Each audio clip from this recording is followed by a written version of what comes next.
So I've owned my GR86 for a little over a year now, and I think that's been enough time to form an opinion.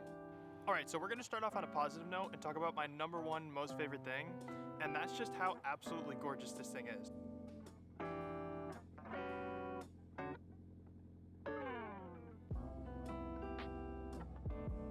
I really don't think Toyota could have done a better job with this thing. I mean, of course I went and spiced it up a little bit, but I really don't think they could have done much better.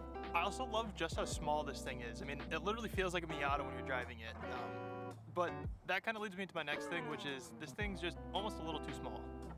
I mean, for real, like, if you're not Lieutenant Dan, you're not fitting in the backseat of this thing. It is absolutely tiny. For reference, I'm literally using my backseat as a storage space. I mean, trunk space, nah, this thing's pretty useless. This is a Yeti Hopper 18, and it barely fits standing up going this way. You like have to turn it to put it in, and then getting it to stand up is just awful. I mean, this thing's tiny. And if you thought you were gonna put stuff on the floor down here, you're not doing that either. I mean, seriously, look how much space my camera bag takes up down here. The whole floor gone. But that doesn't really matter because that's not what this thing's meant for. This thing's meant to get you A to B in the most entertaining way possible. I mean, I own two Nissan 240SXs, and this thing has the same spirit as those things. I mean, they really did a great job designing this thing, you know, based on the 80s and 90s cars that like truly inspired it. Oh, and this is one of my least favorite things. The gas mileage in this thing sucks.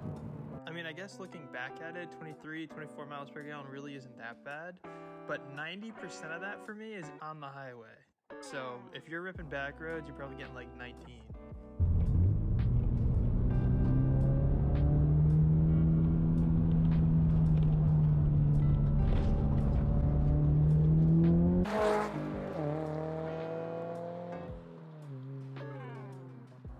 So I don't really want to end this video on a poor note, but my least favorite thing about this car is literally this cord right here. Come on, Toyota, this thing was built in 2022.